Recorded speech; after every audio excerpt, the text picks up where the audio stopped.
So, Andy, Hello. my travel buddy. Yes. We're back from Korea now, 3 weeks? Yeah, 3 weeks. Yeah. Travel buddy, but not COVID buddy. No, disappointingly. thankfully, yes, that only affected one of us. Well done for that. Yes. Took one for the team. We had a great trip, didn't we? It was really, really good to awesome.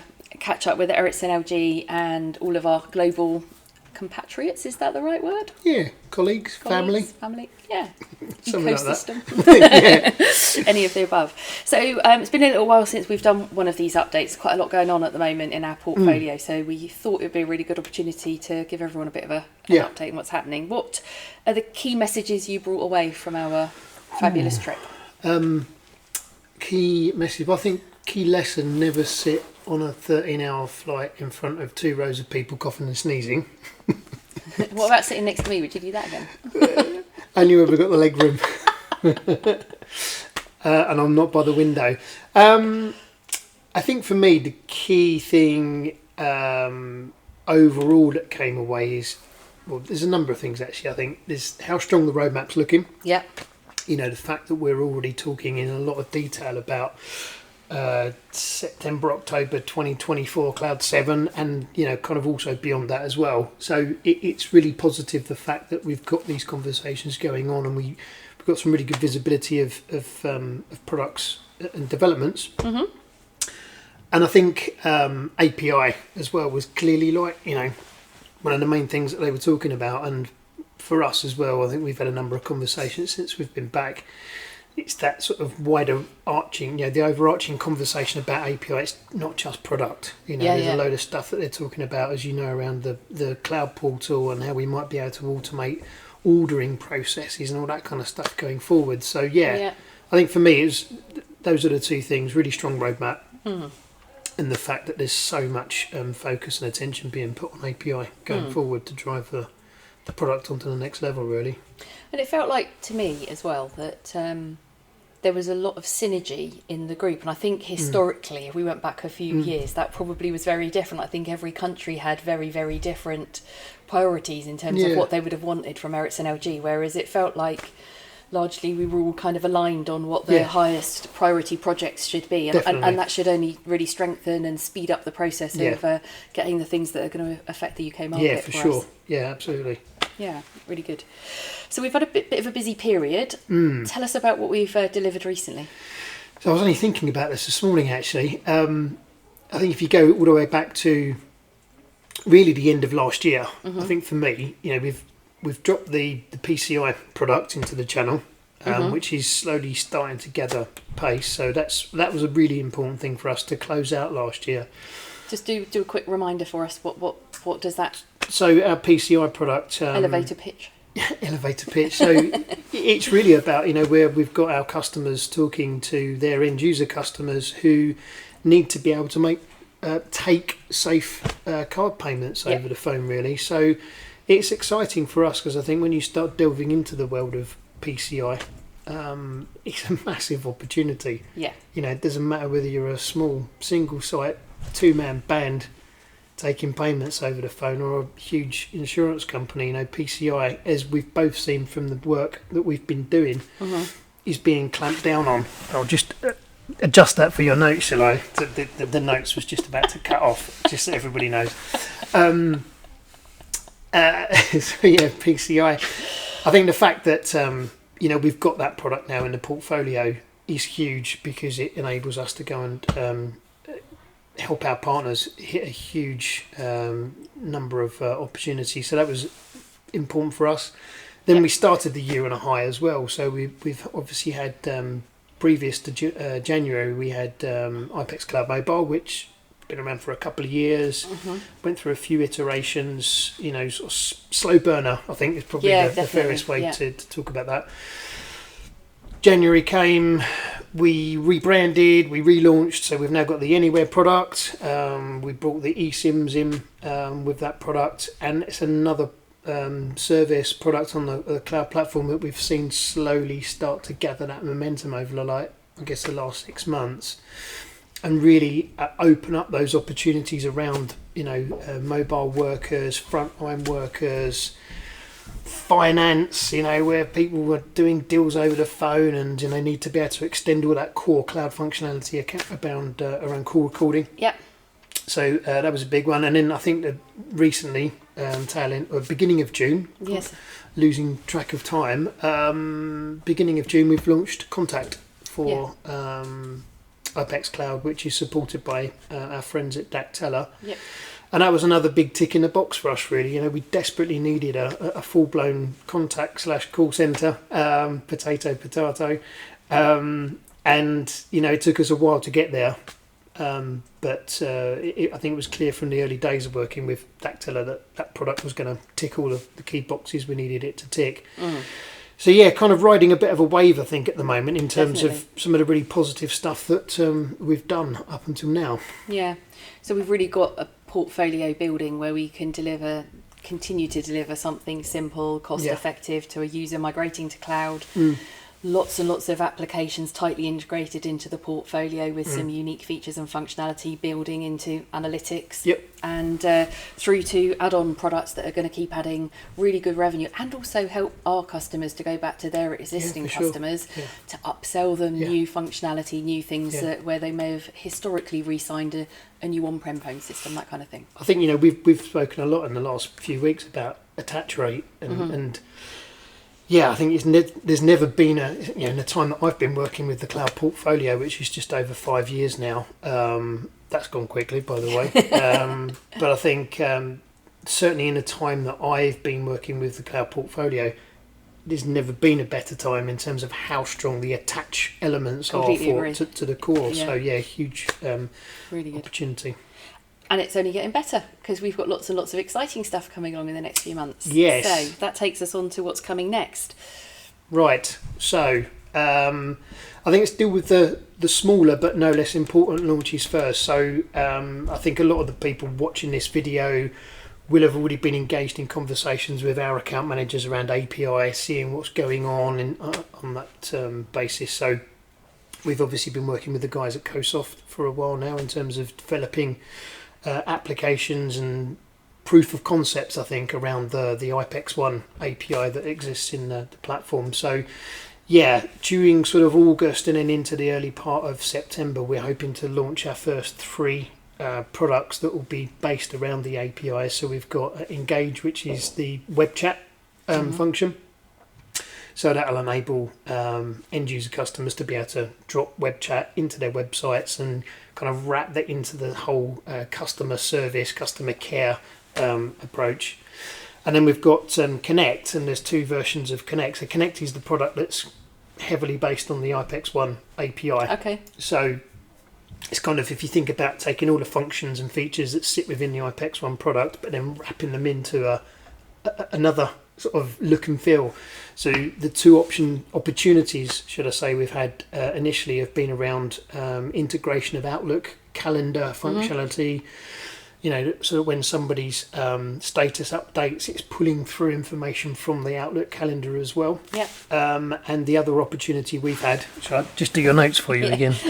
The other opportunity we've had has been around integration to the Google environment. So there's some 2 really interesting things in. I think the way we're kind of looking at the Connect product going forwards, one of the opportunities there is sort of how do we take that into sort of a vertical kind of market, so what other opportunities are there for us, when it comes to, we could look at veterinary, for example. Verticals is a classic example. What kind of, not necessarily about the sort of packages, the software packages that are used, but how do they function as a business on a day-to-day basis, and what's the common sort of features and functions through those kind of industries that we could look at augmenting Connect around, so that we have different flavours. So I think for us, really exciting that we've got our first products coming to market on the back of that API stuff, but B, exciting for the future as well, because it's just like, well, what do we want to do next? And I think that's where our partners will play a big part, because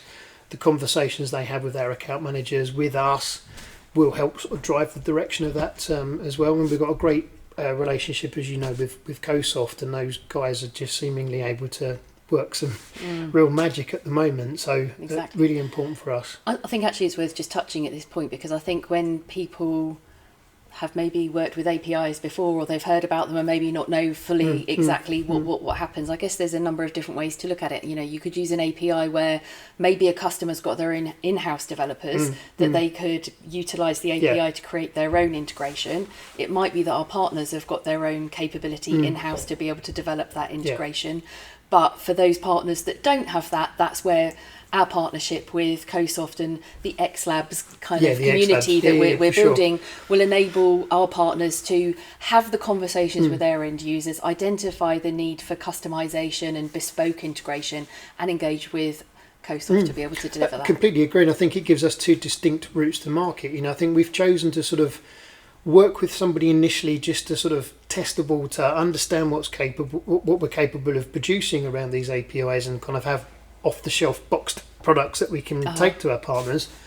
But yeah, for sure, at some point in the, I would hope, the very near future, those same APIs that sit underneath those products would be commercially available for us in some way. We just need to figure out what that looks like, what the support, all that sort of stuff, you know, because obviously working with a partner, they kind of handle all that stuff, and we get a nice boxed product that we can, you know, sell into the channel. But you're right, you know, I've had numerous conversations myself with partners who've got potential opportunities where an API could be leveraged, and we want to make that available as soon as possible as well. People can be put off by thinking that they've got to have that capability to deliver it, and we need to simplify it for them. So I guess that the call to action really to the audience really is think outside the box, listen to your customers, and if you not sure that we can deliver it from within the constraints of our normal product portfolio, speak to the account managers, pick up the phone to you, and let's have a conversation to see what we can do, because it's exciting, the opportunities that we've had so far. And I think we don't need to tell these folks who are watching this video that, you know, the marketplace that we're all playing in is super competitive, and any way that we can differentiate within that and show some value in a different way is really important. I think, you know, we've got some other stuff happening in the portfolio, but APIs is a way to really sort of get a leap ahead on the competition. So.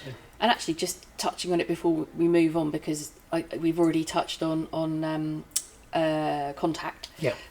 Equally got its own API and capability around being able to use AI and different things to be able to bespoke a solution for a customer. So I think, you know, just wanted to touch on the fact that it goes beyond just the core platform. Totally, and I think, you know, a lot of this, the technology is not new to us, but products like Contact are new to us in so much as we've never had the contact centre, call centre, you know, the sort of full-blown element in the portfolio before. But I think you're right, and if you look at, you know, whether it's Anywhere or Contact, that sort of API conversation flows through all that stuff. And yes, whilst today we may not have done much, if anything, with that API capability, the important thing for us, as you've just said, is it's there waiting to kind of be leveraged. So fun times ahead. Absolutely.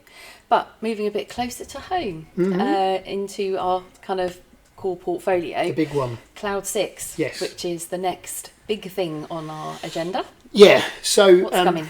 It's big for a number of reasons. The slightly boring one, but for me it's important because it's all about how we bring stuff together and the process that sits behind it. It's kind of the alignment of cloud and iPECS and analytics, those kind of three big areas of the portfolio, kind of all being aligned in a single launch, so that then as we work on future launches, they're always going to be within the same sort of, you know, Cloud 6, Cloud 7 and so on, whereas before it's sort of been quite disjointed.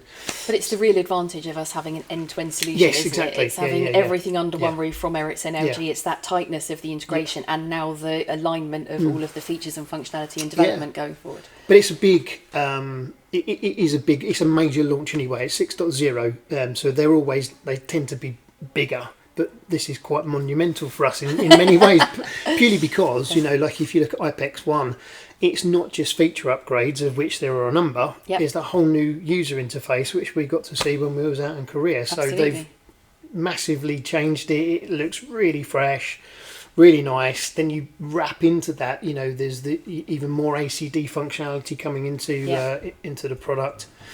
So that's big news for us. There's a whole raft of not so big but important tweaks coming with analytics, you know, and that's a huge amount of that's thanks to our channel, you know, as we're getting that feedback. So that's all being fed into analytics. The supervisor part of analytics.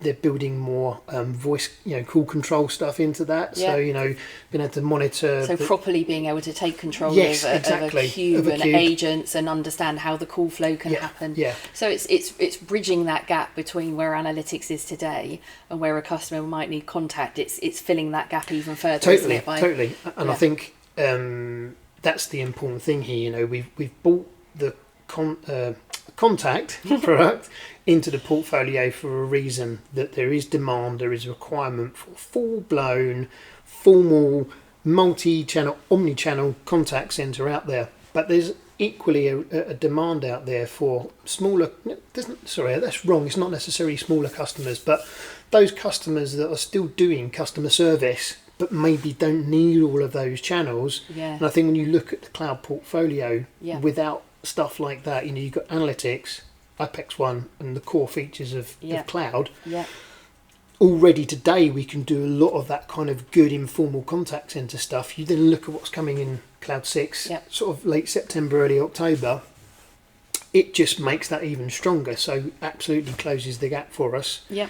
I think, as I said, with analytics, it's not just about the sort of tweaks, it's that supervisor functionality that's being enhanced within that as well. Mm-hmm. And then we've got a number of, again, it's more, I'd say, sort of back-end enhancements to iPECS Cloud. But I think an important part that I know you're excited about, the whole team's excited about here, is queued call back from queue, however, hold your position in the queue. Hold your position in the queue. And be called back by an agent when your position gets to the front. And we've been very careful to say to people, just hold off because we've got to do our testing. Yeah. Because anything like this is a big feature, so we have to be confident. Put it through its paces. How it works, test it to destruction. But if that works, we've seen all the government announcements recently about the money that's been injected into NHS, and they have on numerous occasions on some of the ads and stuff I've seen in YouTube and on the radio, they've specifically called out that function as something they need to see in the solutions that are going into these surgeries. So it's a big upgrade for us. The guys are due to start the testing next week from our team. As you know, and might be of interest to the audience, but as you know, we now overlap with the Australian team. So whereas we used to be sort of 6 months apart, we do a couple of weeks testing, they then come on board, start their testing. So it's about a 6-week period with that overlap. So by the time we've done that, by the time Ericsson LG have done their quality validation, we should be on course for the wholesale platform at least going live, I would imagine, first week of October. Wow. Exciting. Yeah, definitely. It's going to be a busy end to the year, for sure.